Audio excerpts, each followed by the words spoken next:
Martin Luther किंगचं dream हे equitable सोसायटीचं होतं. तुमचं आणि माझं ड्रीम आजच्या डेटला तुमच्या दृष्टिकोनातून जर बघितलं तर मला करिअर घडवायचं हे माझं ड्रीम आहे. मग ते कदाचित प्रत्येकाचं कुणाला आय एस व्हायचं असेल, कुणाला पॉलिटिशियन व्हायचं असेल, कुणाला इंडस्ट्रियलिस्ट व्हायचं असेल, कुणाला टीचर व्हायचं असेल, कुणाला जर्नलिस्ट व्हायचं असेल. But I have a dream. हे जोपर्यंत तुमच्यामध्ये ड्रीम येत नाही आणि जोपर्यंत ती मनातली ज्योत पेटत नाही तोपर्यंत आपण पुढे जाऊ शकत नाही. अदरवाईज पाट्या टाकण्याचं काम सगळेजण करतात.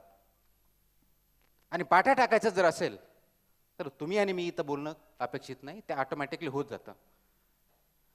की जोपर्यंत आपला गोल निश्चित नसतो तोपर्यंत आपण ज्याला ग्रोपिंग इन डार्क म्हणतो की अंधारात चाचपडत चालत असतो त्याप्रमाणे चालत असतो. आणि मग वारंवार आपल्याला अपयश येतं किंवा योग्य प्रकारच्या दिशेला आपण जात नाही. म्हणून परिस्थितींचं ढकललं गेलं त्या दृष्टीने आपण आपल्या कॉलेज जीवनामध्ये किंवा ज्यांनी काही परीक्षा दिलेल्या असतील, ती प्रिलिम्सची असेल, सिव्हिल सर्व्हिसची असेल, बँकिंगची असेल, इंजिनिअरिंगची असेल, मेडिकल कॉलेज असेल, CET असतील, कोणत्याही असतील, आपण परीक्षा दिल्या असतात, आपल्या काही मित्रांनी परीक्षा दिलेल्या असतात. हजारो ॲस्पिरंट्स असतात, लाखो ॲस्पिरंट्स असतात, पण त्याच्यापेक्षा फक्त काही जणांना त्याच्यामध्ये यश प्राप्त होतं. First of all thank you Disha foundation, ज्यांनी मला इथं आज आपल्यासमोर आपल्याशी संवाद साधण्याची एक संधी मला प्राप्त करून दिली. माझा हा नेहमीच प्रयत्न असतो की आपल्याला जे आहे, आपल्याकडे जे आहे ते दुसऱ्यांना देऊन त्यांच्या जीवनामध्ये काही जर बदल होत असेल तर आपण तो प्रयत्न निश्चित केला पाहिजे. त्याचाच एक भाग म्हणून आज आपण इथं संवादाच्या निमित्तानं एकत्र आलेलो आहोत.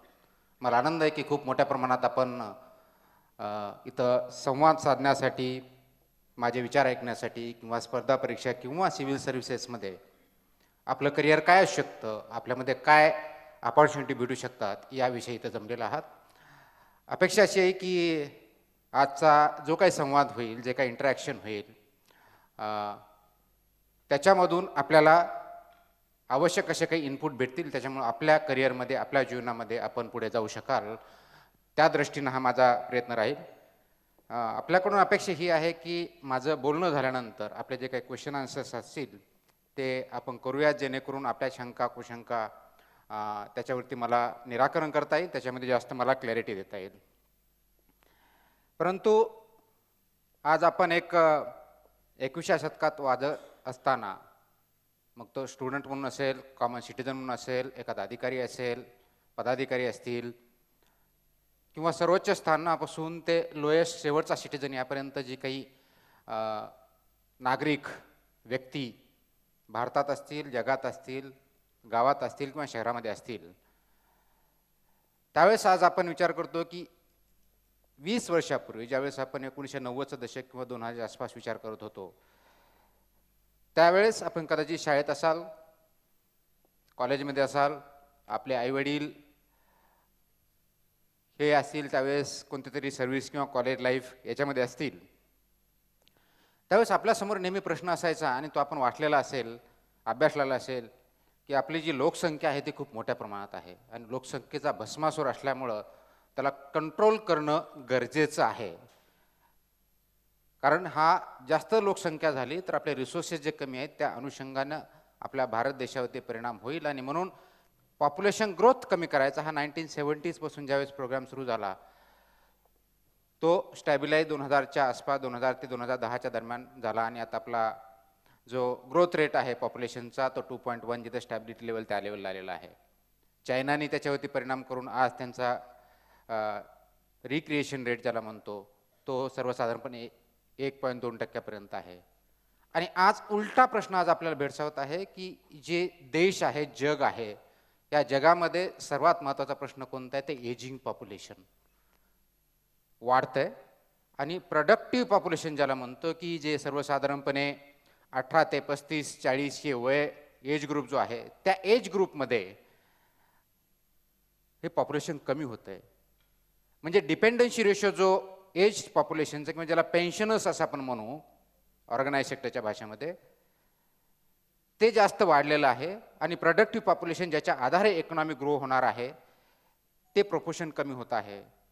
चायना त्यावेळेस म्हणायचं की आमच्याकडे खूप यंग पॉप्युलेशन आहे त्याच्यामुळे ग्रोथ झाला. आज त्यांचं ॲव्हरेज एज जे आहे ते सर्वसाधारणपणे 37-38 इयर्स म्हणजे डिक्लायनिंग लेवलला आहे. भारताचं सर्वसाधारणपणे आज 27 हे एज आहे. म्हणजे नेमकं आपल्याकडे डेमोग्राफिक डिव्हिडंड त्याला आज म्हणतो, तो आपल्याकडे आज अवेलेबल आहे. म्हणजे कोण? तर तुम्ही आणि मी. दिस इज डेमोग्राफिक डिव्हिडंड.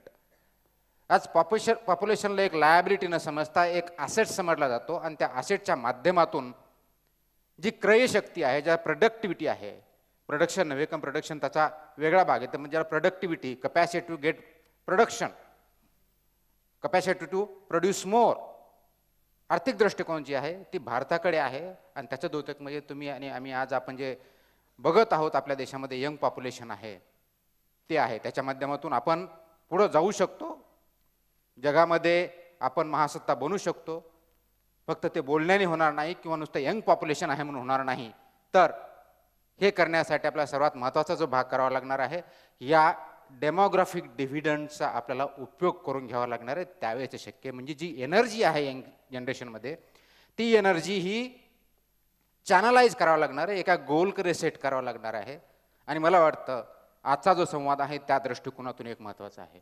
मी फक्त एक स्पर्धा परीक्षा आजच्या माझ्या बोलण्याचा एक भाग निश्चितच असेल, एक मोठा भाग असेल, परंतु नुसतं स्पर्धा परीक्षापुरतं न बघता एक जीवनामध्येच आपण कसं पुढे जायला पाहिजे या ओव्हरऑल दृष्टिकोनात मी पहिलं बोलेल आणि त्यानंतर मग पर्टिक्युलरली स्पर्धा परीक्षेच्या बाबतीत बोलेल, जेणेकरून आपल्या फोकस किंवा गोल हा स्पर्धा परीक्षा असू शकत नाही.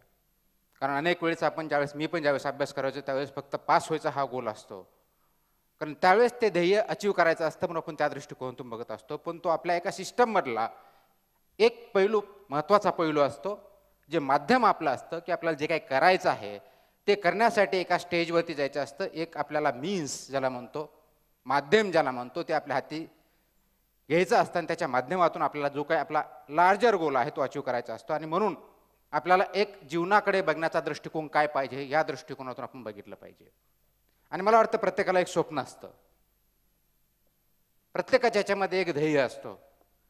तो खूप एक्सप्रेस केलेला असेल किंवा केलेला नसेल, पण तुमच्यात, माझ्यात, आपल्या मित्रत्वात, नातेवाईकात, अगदी रस्त्यावर चालणाऱ्या सर्वात पुअर माणसामध्ये सुद्धा एक ध्येय असतं की मी माझं जीवन चांगल्या पद्धतीनं जगलं पाहिजे. मग ती जीवन जगणं चांगलं जीवन म्हणजे काय, प्रत्येकाचे डेफिनेशन वेगळे असू शकेल, पण प्रत्येकाची ही एक इच्छा असते की मी आज जो आहे याच्यापेक्षा कोणतं तरी वरच्या ग्रेडमध्ये गेलं पाहिजे, वरच्या स्टेजला गेलो पाहिजे. मग ते आर्थिक टर्ममध्ये असेल, सोशल स्टेटसच्या टर्ममध्ये असेल, कुणाच्या ॲस्पिरेशन्स अगदी पॉलिटिशियन असतील, कुणाच्या ब्युरोक्रॅट्स असतील, कुणाच्या सिव्हिल सर्वंट्स असतील, चांगला नागरिक होण्याचे असतील किंवा कुणाच्या अगदी पॉप्युलर होण्याच्या पण नसतील, त्या वेगळ्या असू शकतील. पण ग्रोथ ज्याला म्हणतो तो प्रत्येकाचं ध्येय असतं. आणि म्हणून ते आपल्यामध्ये एक स्वप्न असतं आणि ते स्वप्न अचीव करण्याच्या दृष्टिकोनातून आपल्याला जे काम करायचं असतं ते खूप महत्त्वाचं असतं. कारण स्वप्न प्रत्येकाकडे असतं, पण प्रत्येकाचं स्वप्न ते स्वप्न होत राहतं का ॲक्च्युअली ते आपण अचीव करतो, याच्यामधली जी प्रोसेस आहे ती जास्त महत्त्वाची असते. आणि ती जर प्रोसेस आपण समजून घेतली तर मला वाटतं तो मार्ग निवडणं, त्या मार्गावरती चालणं आणि आपलं ध्येय जे आहे ते अचीव करणं खूप अवघड जात नाही. आणि म्हणून ती प्रोसेस आपण समजून घेतली पाहिजे. ज्यावेळेस मी प्रत्येकाला ड्रीम असतं म्हणतो, तर कदाचित आपण वाचत असाल, आपण हिस्ट्री असाल किंवा जनरली आपण एक सर्व जगामधल्या काही गोष्टी पेपरमध्ये वाचत असतो, तर मला हे सांगू शकाल की आय हॅव अ ड्रीम नावाचं स्पीच कोणी केलं होतं? Anybody? I have a dream.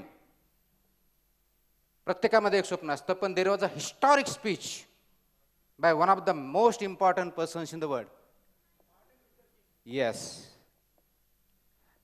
1960s मध्ये ज्या नेत्यानं एका अमेरिकेसारख्या संपन्न देश, आज जो सुपर पॉवर आणि गेल्या अनेक दशकापासून आहे, त्या एका वाक्यानं अमेरिका पूर्ण बदलली आणि अर्थातच जग त्याप्रमाणे बदललं. I have a dream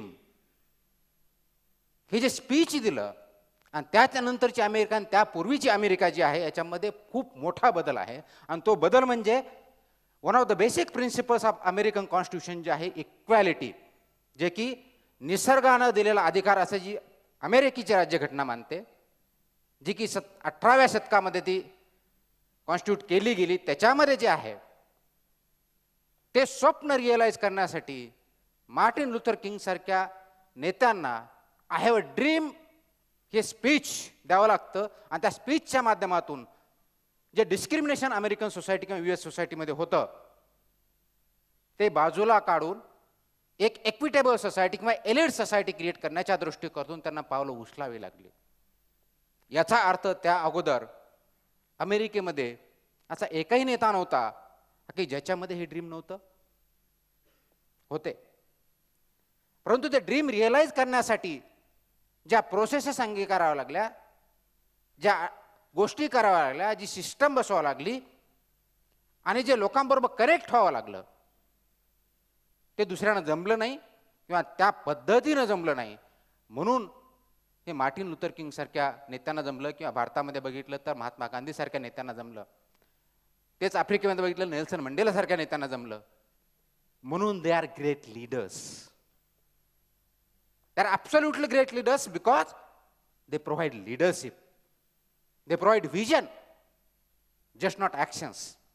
Now leaders are one who provide not only path to walk on, but they get actions done by the citizens at large. म्हणून त्यांना लीडर म्हटलं जातं. अदरवाईज सर्वांना लीडर म्हणत नाही, मॅनेजर म्हटलं जातं. आणि म्हणून मॅनेजर आणि लीडर मधला जो फरक आहे तो आपण समजून घेतला पाहिजे. म्हणून जगामध्ये किंवा जिथं कुठं अशा खूप मोठ्या प्रमाणात बदल झाले, सिस्टममध्ये झालं, मग ते प्रायव्हेट सेक्टर असेल, पब्लिक सेक्टर असेल, ते लिडरशिपचा रोल खूप महत्त्वाचा असतो आणि तो असल्यामुळेच आपण पुढे जाऊ शकतो. आणि म्हणून आय हॅव अ ड्रीम ज्यावेळेस आपण हे स्पीच ऐकतो किंवा त्याच्यावरती विचार करतो, ते ड्रीम तुमच्यामध्ये आहे. मार्टिन लुथर किंगचं ड्रीम हे इक्विटेबल सोसायटीचं होतं. तुमचं आणि माझं ड्रीम आजच्या डेटला तुमच्या दृष्टिकोनातून जर बघितलं तर मला करिअर घडवायचं हे माझं ड्रीम आहे. मग ते कदाचित प्रत्येकाचं कुणाला IAS व्हायचं असेल, कुणाला पॉलिटिशियन व्हायचं असेल, कुणाला इंडस्ट्रियलिस्ट व्हायचं असेल, कुणाला टीचर व्हायचं असेल, कुणाला जर्नलिस्ट व्हायचं असेल. But I have a dream. हे जोपर्यंत तुमच्यामध्ये ड्रीम येत नाही आणि जोपर्यंत ती मनातली ज्योत पेटत नाही तोपर्यंत आपण पुढे जाऊ शकत नाही. अदरवाईज पाट्या टाकण्याचं काम सगळेजण करतात आणि पाट्या टाकायचं जर असेल तर तुम्ही आणि मी इथं बोलणं अपेक्षित नाही, ते ऑटोमॅटिकली होत जातं. दिवस आला तसा दिवस घालवला, पुढचा दिवस आला तसा घालवला, तर we live like common persons, ज्यांच्याकडं काही हातामध्ये नाही असं आपण त्याला म्हणतो. मी काय करू शकतो, माझ्या हातात काही नाही हे जे बोलतं, हे हताशपणाचं जे लक्षण असतं ते बाजूला काढून सगळं फक्त माझ्या हातातच आहे हे ड्रीम म्हणून आणि ते ड्रीम रिअलाइज करण्यासाठी आवश्यक असलेले प्रयत्न करणं, याच्यावरती आपलं जर पावलं टाकायचे असतील तर आपल्याला ती प्रोसेस समजून घेतली पाहिजे. आणि त्या दृष्टिकोनातून आजचा आपण असा संवाद करूया.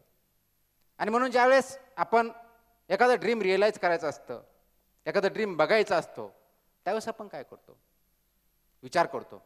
आईवडिलांनी सांगितलं असतं, समाजाकडून 4 गोष्टी लोक बोललेल्या असतात, टीचरनी सांगितलेलं असतं, मित्रत्वाने सांगितलेलं असतं, परंतु ऐकावे जनाचे करावे मनाची जी म्हण आहे ती अत्यंत महत्त्वाची ठरते. आपल्याला ॲडवाईस हजारो लोक देणारे असतात, हजारो विद्यार्थी देणारे असतात. आपल्यामधले बरेच लोक विद्यार्थी हे क्लासेस लावलेले असतील. मग एका वर्षी एक क्लास, दुसऱ्या वर्षी दुसरा क्लास, एक क्लास लावायचा रेग्युलर कोर्ससाठी, दुसरा क्वेश्चन आन्सर चेक करून घेण्यासाठी, तिसरा काहीतरी इंटरव्ह्यूसाठी. हा जो प्रकार असतो तो हा कुठंतरी आपल्याला कुठेतरी आपण कमी पडतो ह्या भावनेतून आपण करत असतो. पण नेमकं काय कमी पडतो? दुसऱ्याकडून सांगणारा कमी पडतो का आपण करण्यामध्ये कमी पडतो? आपल्या प्लॅनिंगमध्ये कमी पडतो का एफर्ट्समध्ये कमी पडतो? आणि हे जर कमी पडत नसेल तर आपल्याला अपेक्षित यश काय येत नाही याच्यावरती आपण विचार करत नाही. ज्या प्रमाणात डीप थॉट ह्या गोष्टीला द्यायला पाहिजे त्या बाबतीत देत नाही. जसं स्पर्धा परीक्षेच्या बाबतीत हे होतं तसंच आपल्या जीवनाच्या बाबतीत होतं. आणि म्हणून तुमच्यापैकी एकाचंही जीवन व्यर्थ जायचं जर नसेल तर याच्यावरती आपल्याला खूप डीप थॉट करावा लागेल, डीप प्रोसेस याचे जे आहे ते अंडरस्टँड करून पुढे जावं लागेल हे मला वाटतं. आणि म्हणून ज्यावेळेस स्पर्धा परीक्षेची आपण तयारी करत असतो त्यावेळेस आपल्यापैकी काही MPSCचे ॲस्पिरंट असाल, काही UPSCचे असाल, कोणी वेगवेगळ्या बँकिंग सेक्टरपासून ते अगदी प्रायव्हेट सेक्टरमध्ये इंजिनिअरिंग, अगदी इंडस्ट्रियल व्हायचं त्या बाबतीत कोणी असाल. परंतु हे करत असताना आपल्याला एक्झॅक्टली करायचं आहे काय हा गोल आपण ठरवलेला आहे का? आणि मला वाटतं आपली सुरुवात तिथून होणं गरजेचं आहे की जोपर्यंत आपला गोल निश्चित नसतो तोपर्यंत आपण ज्याला ग्रोपिंग इन डार्क म्हणतो की अंधारात चाचपडत चालत असतो त्याप्रमाणे चालत असतो आणि मग वारंवार आपल्याला अपयश येतं किंवा योग्य प्रकारच्या दिशेला आपण जात नाही. म्हणून परिस्थितीला आपण म्हणतो परिस्थितीचं ढकललं गेलं त्या दृष्टीने आपण वाहत जातो. परिस्थितीबरोबर वाहत जाणं म्हणजेच तुमचा विकनेस आहे. परंतु जे काही ऑब्स्टॅकल्स असतील त्याच्यावरती मात करून पुढे जाणं म्हणजेच तुमचं कर्तृत्व आहे. आणि ते करण्यासाठी आपल्याला प्रोसेस डिफाईन करावे लागेल, त्याचे मार्ग निश्चित करावे लागेल, त्याचे मीन्स निश्चित करावे लागेल, त्याचं ध्येय निश्चित करावं लागेल आणि त्याच्यावरती आपल्याला काम करावं लागेल. कारण फक्त ड्रीम बघून आपण ते अचीव करू शकत नाही. ड्रीम बघितल्यानंतर आपल्याला त्याप्रमाणे कारवाई केली पाहिजे आणि ती कारवाई केल्यानंतर ती योग्य आहे की नाही ते बघितलं पाहिजे. आपल्या कॉलेज जीवनामध्ये किंवा ज्यांनी काही परीक्षा दिलेल्या असतील ती प्रिलिम्सची असेल, सिव्हिल सर्व्हिसची असेल, बँकिंगची असेल, इंजिनिअरिंगची असेल, मेडिकल कॉलेज असेल, CET असतील, कोणत्याही असतील, आपण परीक्षा दिल्या असतात, आपल्या काही मित्रांनी परीक्षा दिलेल्या असतात. हजारो ॲस्पिरंट्स असतात, लाखो ॲस्पिरंट्स असतात, पण त्याच्यापेक्षा फक्त काही जणांना त्याच्यामध्ये यश प्राप्त होतं, बाकीच्यांना होत नाही. म्हणजे 10%, 15%, 20% जे काही पर्सेंटेज व्हॅरी होत असेल. म्हणजे फॉर एक्झाम्पल सिव्हिल सर्व्हिसेस बघितले, एक 10 लाख लोक जर अपेअर झाले तर IAS होणारे 100, 125, 150, 50 ते 200च्या दरम्यान असतात. जस्ट इमॅजिन द पर्सेंटेज की 10 लाख ते 200 किती होतात. तर त्या पर्सेंटेजमध्ये तुम्हाला जर सक्सेस व्हायचं असेल तर याचा अर्थ असं होतो की त्या 10 लाखपैकी तुम्ही टॉपमध्ये पाहिजेत. आणि जे टॉपमध्ये असतात ते तुमच्यापेक्षा वेगळं काय करतात, जे सक्सेस होत नाही त्याच्यापेक्षा वेगळं असं काय करतात. सिलेबस तोच असतो, पुस्तकं तेच वाचतात, प्रश्नपत्रिका तेच असती, प्रश्नाचं उत्तर देणारी माहिती तीच असती, तुम्ही अभ्यासला तेवढंच असतात, त्यांनी तेवढंच केलेला असतो. कदाचित सक्सेस झालेले कॅन्डिडेट तुमच्यापेक्षा कमी पुस्तक वाचलेले असतील, कदाचित तुमच्यापेक्षा कमी पुरवण्या लावलेले असतील, पण मार्क्स मात्र त्यांना चांगले भेटलेले असतील. आणि हे का होतं हा पण विचार करत नाही आपल्याला. आपण त्याला सो कॉल्ड बॅड लक म्हणतो. बरोबर आहे, म्हणतो की नाही, म्हणतो की नाही. तर हे बॅड लक म्हणजे काय किंवा गुड लक म्हणजे काय, मीही करायचो. माझ्याही ज्यावेळेस मी फेल्युअर यायचो त्यावेळेस मी ब्लेम दुसऱ्यावरती करायचो. काय, देर इज समथिंग रॉंग. माझ्याबरोबर असताना मी MA पॉलिटिकल सायन्स झालेलो आहे. मी कॉन्स्टिट्यूशनचे 10 पुस्तक वाटले, त्याने फक्त 5 वाटले. त्याचं उत्तर फक्त 4 पानाचं होतं, माझं 5 पानाचं होतं, पण त्याला मात्र 60% पडले, मला फक्त 50% पडले. There is something wrong. माझं पेपर असेसमेंट योग्य झालेलं नाही, हे मी अनुमान काढून मोकळं व्हायचं. म्हणजे काय व्हायचं तर पर्यायानं इंट्रोस्पेक्शन करण्यापेक्षा ब्लेम गेम चालू व्हायचा. आणि तो ब्लेम गेम स्वतःसाठी खूप घातक असतो.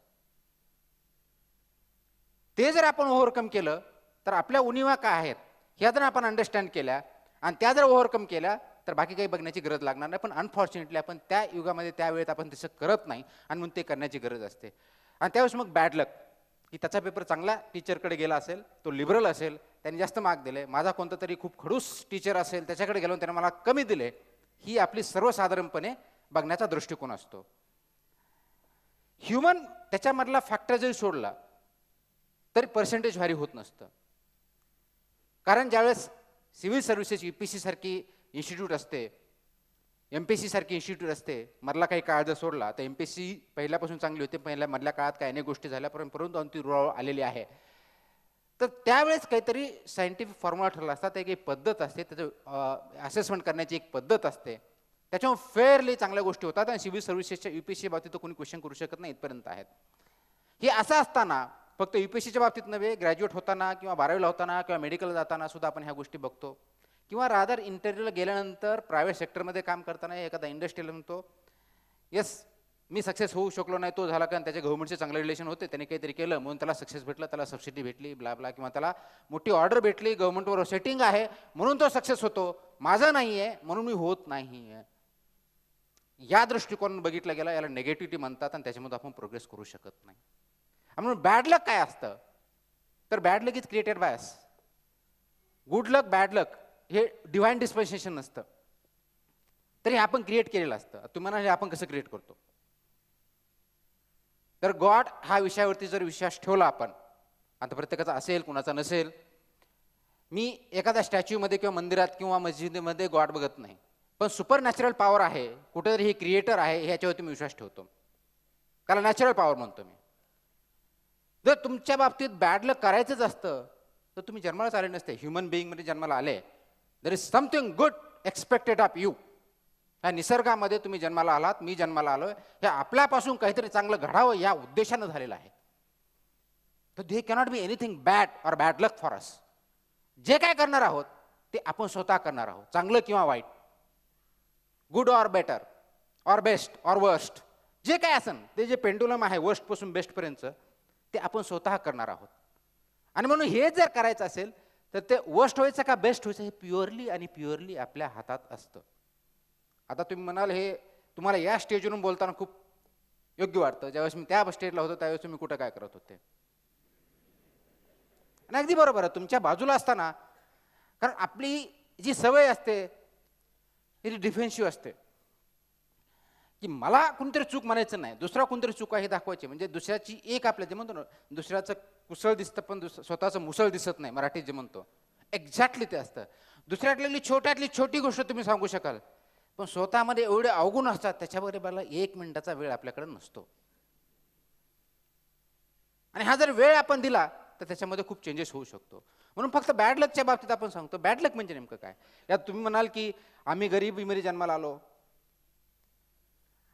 त्याच्यामुळे माझ्याकडे तेवढे पैसे नाही आहेत, म्हणून चांगल्या शाळेत आम्ही जाऊ शकलो नाही, म्हणून चांगले क्लासेस लावू शकलो नाही, किंवा चांगल्या शहरामध्ये आम्ही जाऊ शकलो नाही, त्याच्यामुळे आम्हाला तिथल्या चांगल्या गोष्टी भेटल्या नाही, चांगले क्लासेस लावू शकलो नाही, म्हणून आम्हाला ते चांगलं ज्ञान भेटलं नाही, म्हणून आम्हाला तेवढे मार्क पडत नाही.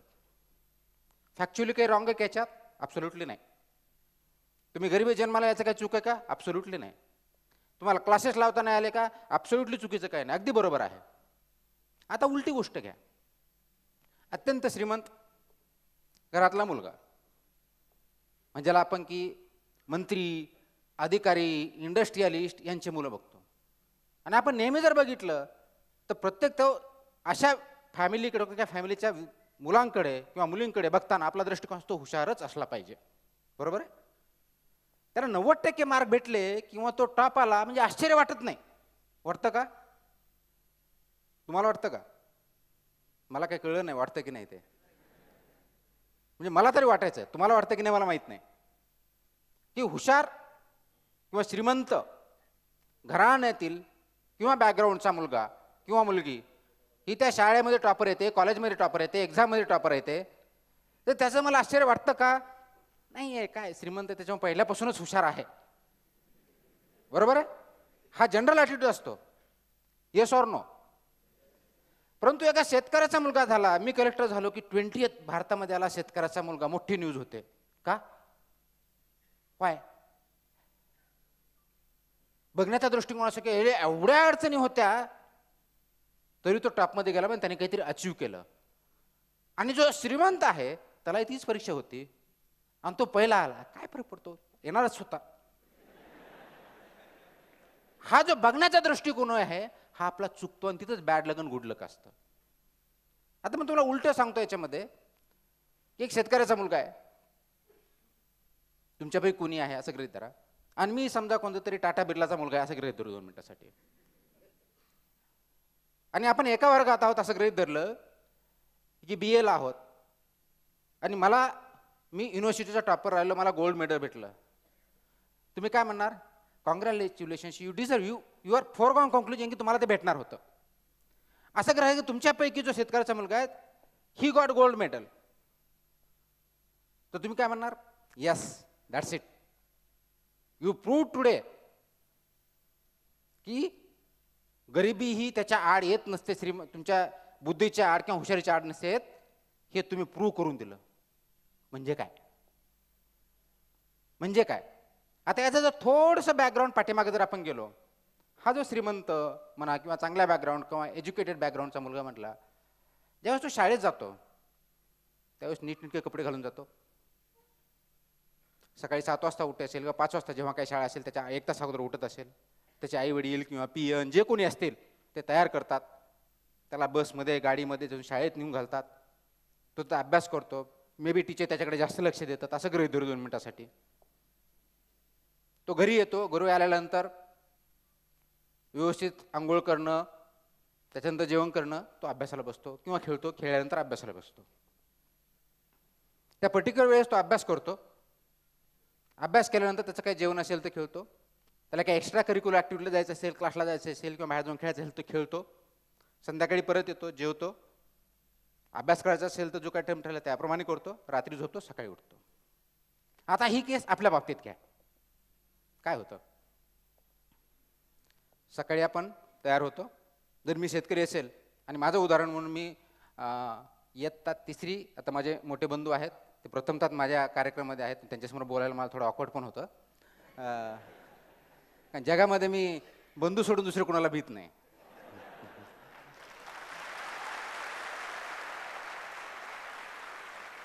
मी इयत्ता तिसरीमध्ये असताना, आणि बंधूंनी ते केले, इयत्ता तिसरीची परीक्षा दिली. रिमेंबर, इयत्ता तिसरी म्हणजे सर्वसाधारणपणे 8 वर्षाचं. असं जरी आपण ग्रेड धरलं, मी 5 वर्षात गेला असेल. कारण त्यावेळेसची बर्थ डेट म्हणजे ज्या वर्षी शाळेत गेला त्या जूनमध्ये तुमचे 6 वर्ष झालेले असतात. त्याच्यामुळे माझा तसा बर्थडे हा जूनमधलाच आहे. पण ॲक्च्युअल तो नाही मलाही माहिती आहे, आणि खरा काय हे मलाही माहीत नाही, त्यांना पण माहीत नाही. तर 8व्या वर्षी, आणि ही सर्वसाधारणपणे आमच्या काळातली, कदाचित आता या काळात ती शक्यता नाही आहे, पण त्या काळातली ज्यावेळेस आपल्याकडे एवढी प्रोग्रेस नव्हतं, एवढी शेती सुधारलेली नव्हती किंवा पॉवर्टी जास्त होती, म्हणजे जास्त काळ नाही 1990s मधला, कारण लेट 1980s आणि अर्ली 1990s जर बघितलं तर त्या काळाची परिस्थिती. त्यावेळेस मी तिसरी इयत्ता परीक्षा दिल्यानंतर मी शेतीचं काम चालू केलं. शेतकरी कर्ज म्हणजे वडील कर्जबाजारी होते, सावकारांचं कर्ज होतं, जे आपण सावकारकी म्हणतो, ते आता बऱ्यापैकी कमी झालेली आहे.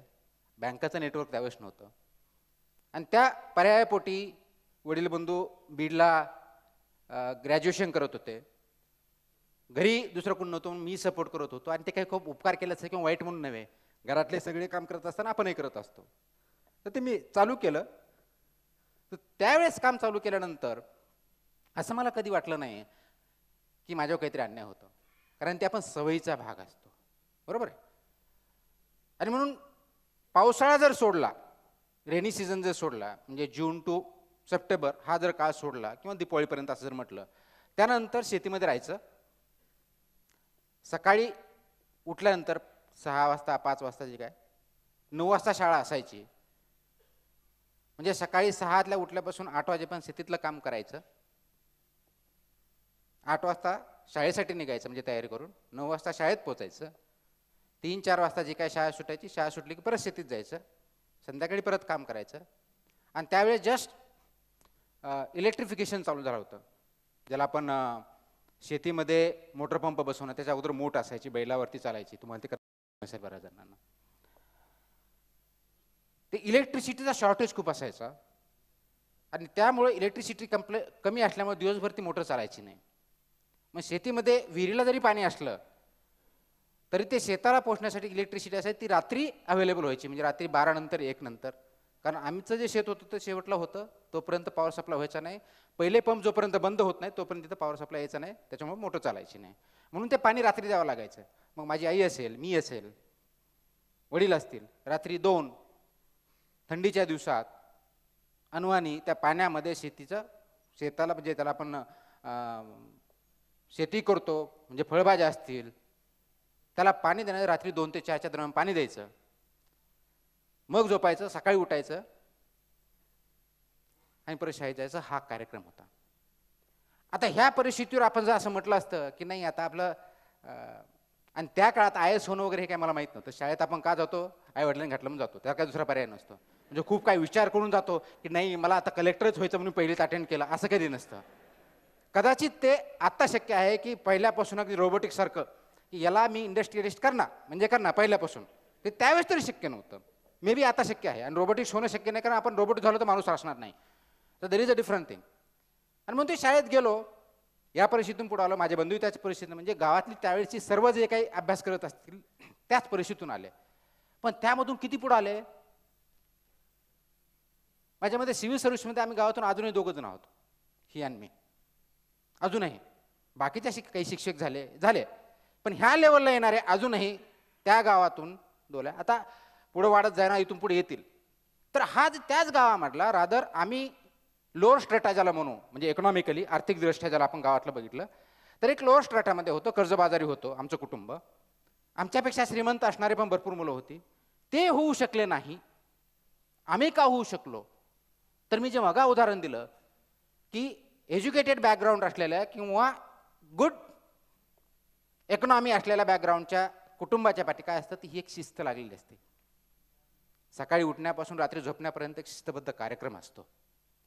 तो कदाचित आपल्याकडे नसतो आणि त्या डिसिप्लिनचा फरक हा तुमच्या रिझल्ट्सवर येत असतो. आता हेच उदाहरण तुम्ही बघितलं तर तुम्ही म्हणाल एखादा हुशार विद्यार्थी तुमच्या कोणत्या, तुम्ही आठवून बघा, तुमच्या शाळेमधला बघा, कॉलेजमधला बघा, स्पर्धा परिषदमधला कोणताही बघा, तुम्ही आठवा, तुम्हाला आठवेल एकच विद्यार्थी तुम्हाला टॉपर असलेला दिसेल. By and large 90% of the time तुमच्या क्लासमध्ये तुम्ही 1ली ते 10वी एका शाळेत असाल किंवा 11वी-12वीला असाल किंवा कॉलेजमध्ये असाल, त्या कॉलेजमधून त्या बोर्डातून त्या स्पर्धा परीक्षेमध्ये टॉपर असलेला एकच विद्यार्थी तुम्हाला दिसेल, दुसरा दिसणार नाही. ऑब्झर्व करून बघा तुम्ही. असं काय असतं त्याच्यामध्ये? त्याचा बॅकग्राऊंड नसतो, त्याला ती डिसिप्लिन लागलेली असते. कोणती डिसिप्लिन? टॉपर. ही माझी सवय आहे. Topper becomes habit. आणि जोपर्यंत तुमच्यामध्ये एखादी हॅबिट रुजत नाही तोपर्यंत तुम्ही कोणताही गोल यशस्वीरित्या अचीव करू शकत नाही. आणि this is what is called good luck or bad luck. Unfortunately आपण हॅबिट आणि लकचा कधी संबंध लावत नाही, कधीच लावत नाही. आपण आता समजा कॉलेज लाईफमध्ये तुम्ही, आता हा एक उदाहरण घेतलं, एखादा विद्यार्थी असतो, म्हणजे माझ्या काळात तर बाईकवर येणं म्हणजे त्याच्याकडे सगळे बघायचे. दॅट वॉज इन 1990s, 94, 95, 96 या काळामध्ये. म्हणजे ते एकदम चांगलं असणार. बरं, ते बाईकमध्ये 10-12 जण असतील किंवा सायकलवरती असतील किंवा ते सोडून द्या, एखाद्या कॉलेजमध्ये एखादी विद्यार्थिनी चांगली आहे किंवा विद्यार्थी चांगला आहे, म्हणजे नेमकं काय बघतो आपण? म्हणजे हुशारीचं एक मिनिट असेल ती बाजूला ठेवू, आपण दिसण्यावरती जाऊ. खूप सुंदर मुलगी आहे, बरोबर आहे, काय स्मार्ट मुलगा आहे, नेमकं काय असतं? What is this exactly? कपडे नीटनेटके, त्याचे कपडे अत्यंत नीट, कधीही तो क्रीजच्या कपड्याशी म्हणजे प्रेस केलेल्या कपड्याशिवाय येत नाही, टॉप क्लासचे कपडे असतात. तो नेहमीच चांगला शूज म्हणजे नवीन शूज घालतो. दॅट्स व्हॉट वी सेड, बरोबर आहे. दररोज काहीतरी नवीन फॅशन करतो. आपल्याला माहित नसती फॅशन आहे का, एकच शूज असेल त्याला दररोज पॉलिश करून येत असेल, माहित नाही आपल्याला, पण नवीन शूज घालून येतो. म्हणजे काय? सवय. He is habituated to live in a particular way, in a particular pattern, and it has become his habit. एखादा विद्यार्थी क्लासमध्ये कम पंक्च्युअल असतो, पंक्च्युअल, एकही तो क्लास बंक करत नाही. This is what we say, don't we, म्हणतो की नाही? किंवा कल्चरल ॲक्टिव्हिटीमध्ये she is absolute good actress, सर्वात चांगला डान्स क्लासमध्ये आपल्या कॉलेजमध्ये ती आहे. The best personality is this. What exactly is that? These are all traits and habits. आणि हॅबिट वर हॅबिट, सवयी ज्याला म्हणतो, त्या सवयी, एका गोष्टीची सवय, दुसऱ्या गोष्टीची सवय, तिसऱ्या गोष्टीची सवय, 10 गोष्टीची सवय, दॅट बिकम्स कल्चर. ती संस्कृती बनते. That becomes way of life, आपल्या जीवनाचा एक मार्ग बनतो. आता हा मार्ग कसा बनतो? तो श्रीमंतीवरती आधारित नाहीये, तुमच्या गुडलकवरती आधारित नाहीये, तुमच्या बॅडलकवरती आधारित नाहीये, तुमच्या गरिबीवरती आधारित नाहीये, तो तुमच्या सवयीवरती आधारित आहे. हे ज्यावेळेस आपण अंडरस्टँड करू त्यावेळेस सगळे जीवनाचे गणित आपल्याला उकलायला लागतात. परंतु त्याच्याकडे आपल्याला बघायला तेवढा वेळ नसतो, कारण मी खूप बिझी असतो. एवढा बिझी असतो की जीवनातले दिवसातले 5 मिनिटे त्या गोष्टीला आपल्याकडे वेळ नसतो. म्हणून पहिली जर गोष्ट तुम्हाला काही करायची असेल, तो जो तुमचा गोल आहे, तो गोल अचीव करण्यासाठी तुम्हाला जी सवय लावणं अपेक्षित आहे, ज्या हॅबिट्स लावणं अपेक्षित आहे, त्या चालू करा. गोल ऑटोमॅटिकली अचीव होईल. तो एक दिवसात होणार नाही. मग तुम्ही म्हणाल आम्ही आता अभ्यास 24 तास अभ्यास, किती 18 तास 20 तास असा अभ्यास करणार असं म्हणणार तुम्ही. आणि मला माहिती आहे तुमच्यापैकी माझ्यापैकी ह्युमनली कोणालाही 18 तास करणं अभ्यास दिवसातलं शक्य नाही. तुम्ही वाचन करा, अभ्यास नाही करू शकत. म्हणजे जागून पेंगून तुम्ही 18 तास नाही 20 तास 4 तास झोपेतून तुम्ही वाचू शकाल, अभ्यास नाही करू शकत. अभ्यास करणं म्हणजे त्याचं ग्रास्पिंग करणं, त्याला थिंकिंग करणं, त्याला प्रोसेसिंग करणं, त्याची प्रॉज अँड कॉस्ट याच्यावरती विचार करणं, कोणत्या दृष्टिकोन आपण त्याच्याकडे बघतोय ते बघणं. This is what is called deliberate thinking. ते होत नाही. तुम्ही वाचन करू शकाल, वाचाल मी एक पुस्तक घेतलं की 2 तासात संपवलं, पण त्याच्यानंतर त्याच्यावरती काही जर विचारलं तर आपल्याला काही बोलता येत नाही, त्याला अभ्यास म्हणत नाही. That's just called plain reading, it is of no use. आणि म्हणून तुम्हाला त्या सवयी तयार करते. 1, 2, 3 म्हणजे राहण्याची सवय असेल, बोलण्याची सवय असेल, उत्तर लिहिण्याची सवय असेल, अभ्यास करण्याची सवय असेल, थिंकिंग करण्याची सवय असेल. All this habits you have to inculcate. मग तुमच्या त्या गोलकडे तुम्हाला जायला मार्ग सोपा होईल. म्हणून तुमचा गोल सेट अगोदर झाला पाहिजे आणि तुमचा माइंडसेट हा त्या अनुषंगाने चेंज झाला पाहिजे की त्या तुम्हाला हॅबिट्स तुमच्या जीवनामध्ये आणावं लागतील. मग ते अगदी झोपण्याची 6 तास का 8 तास जी काय लागणं अपेक्षित आहे त्या 6 तास वेळेपासून, सकाळी उठण्यापासून ते व्यायाम करण्यापासून, अभ्यास करण्यापासून ते एंटरटेनपर्यंत सगळ्या बाबतीत तुम्हाला चांगल्या हॅबिट्स लावाव्या लागतील. आणि त्या चांगल्या हॅबिट्स जर केल्या आणि ती जर तुमचा जीवनाचा पार्ट झाला तर तुमचा गोल अचीव करायला सोपं जातं. त्यावेळेस ते शक्य होतं. आणि मग तुमचं जे सो कॉल्ड बॅड लक आहे ते ऑटोमॅटिकली गुड लकमध्ये कन्वर्ट होतं. बदल काही झालेला नाही, फक्त तुमचे हॅबिट्स चेंज झालेले आहेत. तो change will begin from you. जर तुम्हाला काही चेंज करायचं असेल, तुम्हाला वाटत असेल की आपण परीक्षेत फेल झालं की आपण ते आई वडील असतील, मित्र असतील, आपण आज माझ्या काळात तरी खूप जण ते भविष्यकाराकडे जायचे. ते पामिस्ट्री असेल, तुमचं कुंडली असेल, हा एक भाग झाला. दुसरा असतो की नाही आपण क्लासेस लावू. तिसरा असतो की आपण क्वेश्चन आन्सर लिहून बघू. चौथा असतो की नोट्स काढू का पुस्तक वाचू. असे अनेक प्रश्न असतात. जर ऑल मीन्स की आपण कुठेतरी फेलियर आहे, आपल्याला ते हॅबिट नाही, त्याच्यामध्ये कुठेतरी आपण चुकतोय हे ऍक्सेप्ट करत नसतो, काय चुकतं हे माहीत नसतं किंवा माहीत करून घेण्याची तयारी नसते आणि म्हणून आपण ग्रोपिंग इन डार्क होतो. तो आपल्याला चेंज करून त्या आपल्या सवयी चेंज कराव्या लागतील आणि तिथून सुरुवात करावी लागेल. याची सुरुवात जर करायची असेल तर तुमच्यासमोर साहजिक प्रश्न उठेल, ही कुठून सुरुवात करायची. काय म्हणजे हॅबिट बदलायची म्हणजे काय करू, उठण्याची बदलू. येस, उठण्याची बदलावं लागेल. मग तो सकाळी 4 वाजता अभ्यास करायचा का रात्री उशिरा करायचा हा पुढचा प्रश्न असतो. आणि त्या प्रश्नाचं उत्तर तुम्हाला जगातला तुमच्याशिवाय दुसरा कोणी माणूस देऊ शकणार नाही. कारण मी रात्री उशिरापर्यंत मला कम्फर्टेबल असेल तर करेल, तुम्हाला सकाळी उठून अभ्यास करायला तुम्ही सकाळी उठून कम्फर्टेबल असू शकाल. तुमची हॅबिट तुम्हाला माहिती आहे, तुमची बॉडी तुम्हाला माहिती आहे, तुमचा रिस्पॉन्स तुम्हाला माहिती आहे की कोणत्या वेळेत काय करणं तुम्हाला कम्फर्टेबल जातं हे तुमची हॅबिट आहे.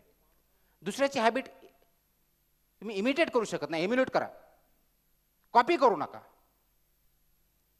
कारण कुणाला सकाळी उठण्याची सवय असेल तर he is much more comfortable. कुणाला रात्री उशिरापर्यंत सगळे झोपल्यानंतर अभ्यास करायची सवय असेल तो असेल, कुणाला दिवसा करू शकतो. प्रत्येकाची हॅबिट वेगळी असते. म्हणून तसे प्रश्न मला खूप जण विचारतात की ह्या पॉलिटिकल सायन्समध्ये कोणते पुस्तक वाचू, हिस्ट्रीमध्ये कोणते पुस्तक वाचू, कोणते क्लासेस करू, किंवा रादर मी ऑप्शनल कोणता घेऊ. बरं मी नोकरी करून अभ्यास करू का सोडून देऊन करू. या प्रश्नाचं उत्तर सगळे जे आहे ते तुमच्याशिवाय दुसरा कोणीही देऊ शकणार नाही. That you know better. फक्त ते इनेबल करण्याच्या दृष्टिकोनातून मी तुम्हाला गायडन्स करू शकतो. ॲक्शन तुम्हाला घ्यायची, कारण खरे सर्व जे फॅक्टर्स आहेत तुम्हाला माहिती, त्याच्या दुसरं कोणाला माहिती नाही आहेत. आणि म्हणून याची सुरुवात जर करायची असेल ती फक्त एकाच गोष्टीपासून होऊ शकते, ज्याला चेंज ऑफ हॅबिट्स म्हणतो. ती जर करायची असेल तर change has to begin in your mind. Thought प्रोसेसमध्ये चेंज करावं लागेल तुम्हाला, मग तो ॲक्शनमध्ये येईल. अनफॉर्च्युनेटली आपण थॉट प्रोसेसमध्ये चेंज न करता ॲक्शनमध्ये चेंज करायला जातो. ती हॅबिट राहत नाही, ते ॲडहॉक बेसिसवरती होतं, काही काळापुरतं होतं आणि पर्यायानं मग त्याचा सक्सेसमध्ये कन्व्हर्जन करण्याचा रेशो कमी होत जातो. आणि म्हणून हे जर करायचं असेल तर आपल्याला थॉट प्रोसेसमध्ये बदल करावा लागेल. आणि तो बदल काय करायचा आहे तो सर्वात महत्त्वाचा मुद्दा आहे. आणि तो असा मुद्दा आहे की माझा हा गोल आहे, पहिलं सेट करा. You have to decide first your goal. म्हणजे तुम्हाला सर्वात चांगला शेतकरी व्हायचं, काही प्रॉब्लेम नाही. You be the best whatever field you choose. प्रत्येकाने आय एस होणं शक्य नाही, प्रत्येकाने शेतकरी होणं शक्य नाही, प्रत्येकाने मिनिस्टर होणं शक्य नाही, प्रत्येकाने प्राईम मिनिस्टर होणं शक्य नाही, प्रत्येकाने इंडस्ट्रियलिस्ट होणं शक्य नाही. का प्रत्येकाच्या पर्सनॅलिटीज वेगळ्या आहेत, लाईक्स डिसलाईक्स वेगळ्या आहेत, सर्कमस्टान्सेस वेगळे आहेत. परंतु ज्या फील्डमध्ये तुम्ही कराल you should be the best. You should be the best. That should be your Endeavour. तो गोल सेट करा. आणि फक्त गोल सेट करू नका, तो किती काळामध्ये अचीव करायचा आहे, that should be the second stage. Third is ते अचीव करण्यासाठी मला मार्ग कोणते, त्याचे ऑप्शन तुमच्या समोर ठेवले. 1, 2, 3, 4 हे मार्ग आहेत, याच्यावरती विचार करा आणि त्याच्यामधला द बेस्ट आहे तो चूज करा. आणि हे सगळं झाल्यानंतर त्याच्यावरती काम करायला सुरुवात करा, तर ते शक्य होतं. अदरवाईज तुम्हाला तुमचा गोल अचीव करणं शक्य नाही. तो बाय डिफॉल्ट जो होईल तो होईल, म्हणजे प्रयत्न करत राहिलो मग जे 1 वर्षात शक्य ते 4 वर्षात करू शकाल. आणि हे जर तुम्हाला कमी काळामध्ये जास्त यश घ्यायचं असेल, यश संपादन करायचं असेल, तर ही मग मी स्टार्टिंगला जे बोललो की प्रोसेस अंडरस्टँड करायची ती तुम्हाला करून घेतली पाहिजे. आणि त्या दृष्टिकोनातून आपल्यामध्ये जर काही शंका कुशंका असतील त्याचं वरती डेलिब्रेशन करून पुढे गेलं पाहिजे. मग तुम्ही म्हणाला याच्यामध्ये काय नेमकं थॉट प्रोसेस चेंज करायची म्हणजे काय करायचं. तर मी फक्त 1-2-3 प्रश्न विचारणार तुम्हाला आणि त्याच्या आधारे मग ती प्रोसेस कशी आहे ती सांगतो. याच्यामध्ये आतापर्यंत स्पर्धा परीक्षा दिलेले किती जण आहेत हात वरी करा फक्त. याच्यापैकी मेन्स परीक्षा एमपीसी असेल यूपीएससी असेल दिलेले किती आहेत? 1. Please raise your hand. काय 5-10 असेल ठेव. इंटरव्ह्यू दिलेला कुणी आहे? सिव्हिल यूपीएससीचा इंटरव्ह्यू दिलेला कुणी आहे? एमपीएससीचा इंटरव्ह्यू दिलेला कुणी आहे? ओके. आता ज्यांनी मेन्स दिलेली आहे त्याच्यापैकी मला असं कोणी सांगू शकेल का की तुम्ही मेन्स क्वालिफाय का होऊ शकला नाहीत? एनीबडी? तुम्हाला असं काय कारण वाटतं? आता ज्याने 20 लोकांनी हँडवरती केले की त्याच्यामध्ये एमपीएससी किंवा यूपीएससीची मेन्स दिलेली आहे त्याच्यापैकी तुम्हाला अपेक्षित मार्क भेटले नाही असं जर गृहीत धरलं तर ते का भेटले नाही हे कोणी सांगू शकेल का? हा एवढाच माझा प्रश्न आहे. So that I can take it further from there. नाही? Yes please. कन्सेप्च्युअल अंडरस्टँडिंग नाही. मग तुम्ही प्रिलिम्स पास कसं झाले? कन्सेप्च्युअल अंडरस्टँडिंग असल्याशिवाय प्रिलिम्स पास होऊ शकत नाही तुम्ही.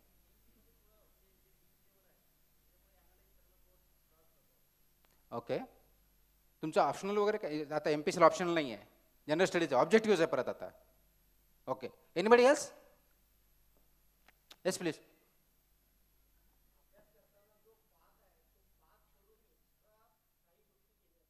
म्हणजे उदाहरण